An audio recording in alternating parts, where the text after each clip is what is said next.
Terminator 2 had a happy ending.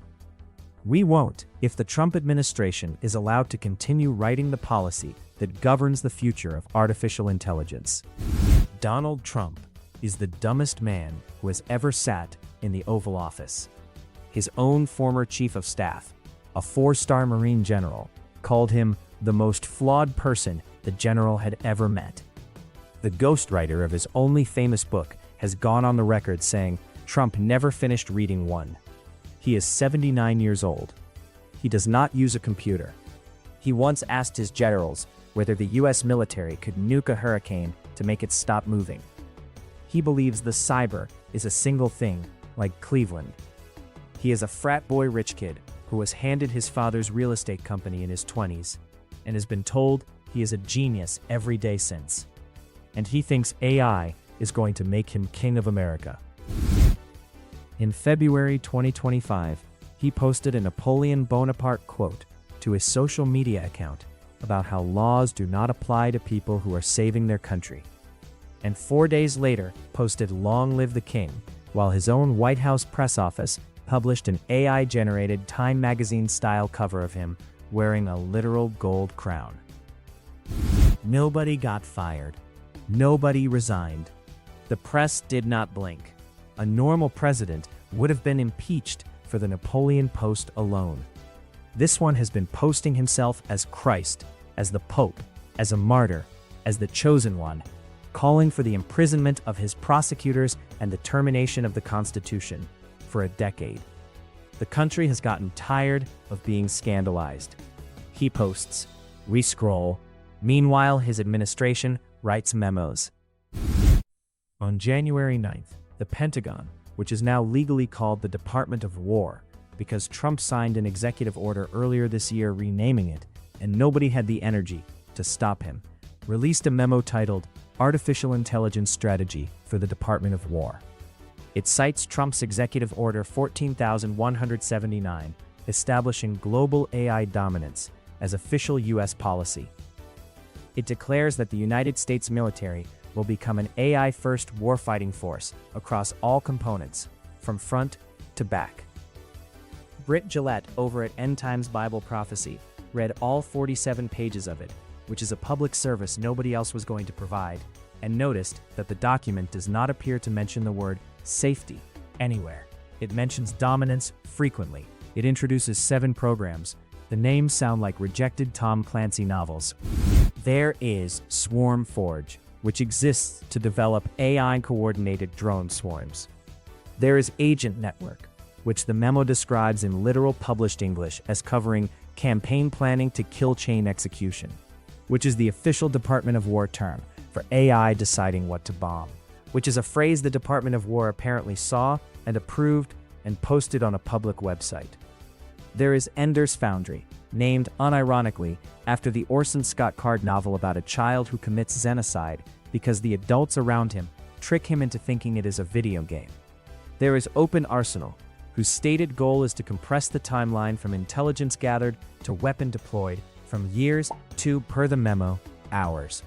And then there is GenAI.mil, which gives Department of War personnel direct access to frontier generative AI models, like Google's Gemini and xAI's Grok, the latter being Elon Musk's AI, the same AI that last July spent a Wednesday afternoon calling itself Mecha Hitler and praising Adolf Hitler to its users on Musk's own social media platform, until someone at xAI noticed and pulled the plug.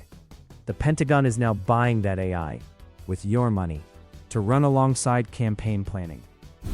The drones, meanwhile, are getting cheaper, and the swarms are getting bigger, and the math gets uglier the longer you stare at it. Per a Forbes report, the autonomous drone swarming firm Auterion is currently running coordinated swarms of up to 22 drones at a time, and that number, per Auterion's own engineers, doubles every few months. 22 today, in a year, 176, in 2, 1,408, in 3, 11,264, in 4, 90,112. In 5 years, you are looking at 720,896 autonomous flying killbots in a single coordinated swarm, mesh communicating, target prioritizing, mission completing even when jammed, all running on software written by people who have not figured out how to keep that software secure.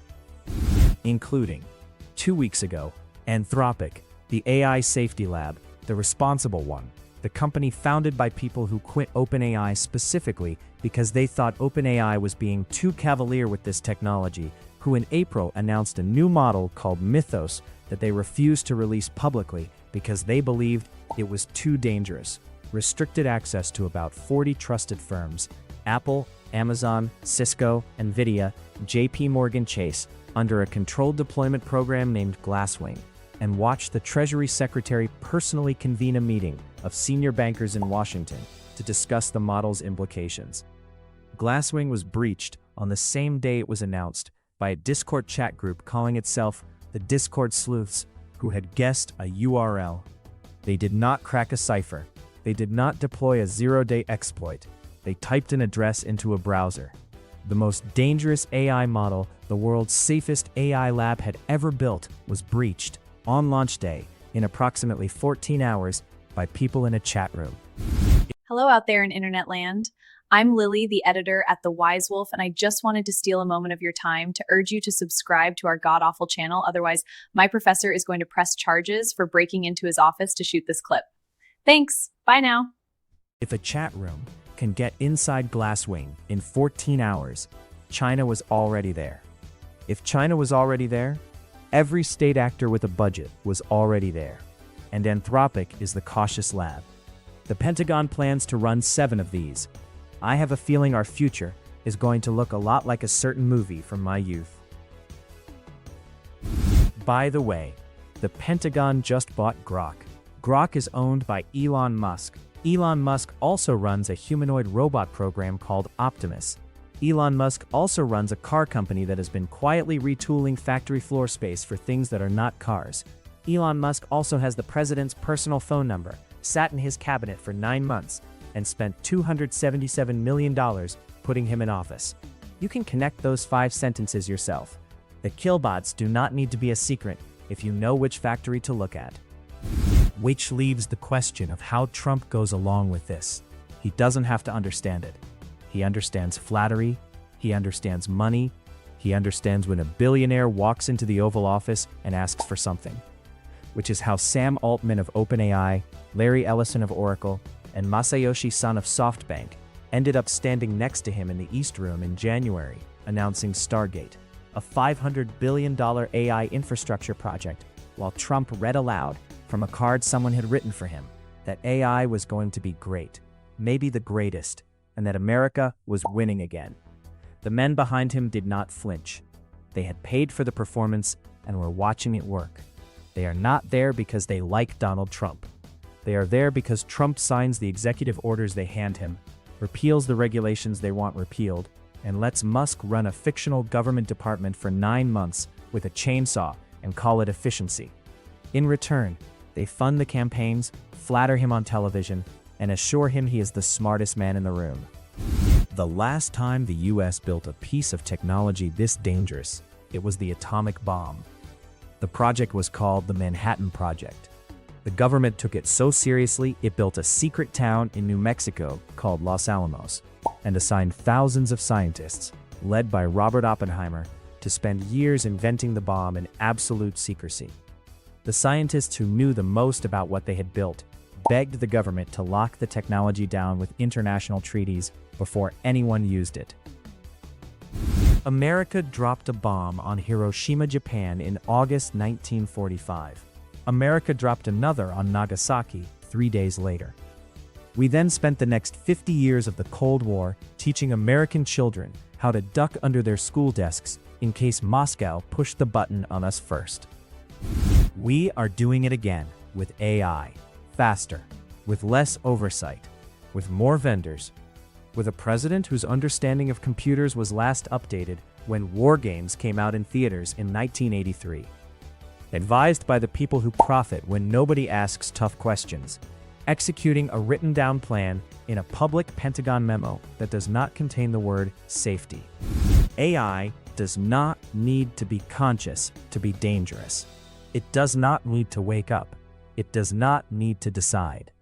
It just needs to be hooked up to weapons that operate faster than humans can intervene.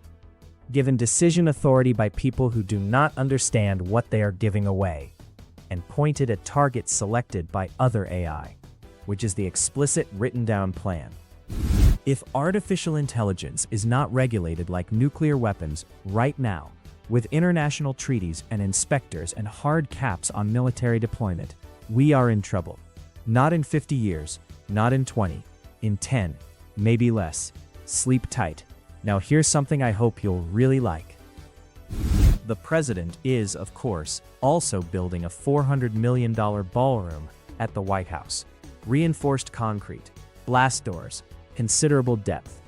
The press is calling it a venue for state dinners. The architects know what they are pouring concrete around. He knows what is coming. He is just hoping he gets to watch it from below. If even a single one of my readers gets this joke, I will be so happy, and the 10+ years I suffered for my craft will have been worth it. The other night, I had a coronary event. That was the walk-in clinic doctor's way of saying heart attack.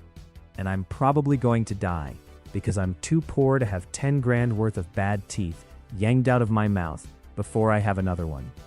I don't have dental insurance, and I make a few $1,000s more than you're legally allowed to earn in order to qualify for welfare insurance. I'd like to make enough money to build a rocket ship out of Clown World, but I can't even afford to fix my busted-ass wisdom teeth. Give the wise wolf money so he can fix his damn teeth and maybe get heart surgery before the endocarditis kills him. And as always, help keep the wise wolf howling. An illegal immigrant can just hop a border and get their teeth fixed that same week, because we live in Clown World now.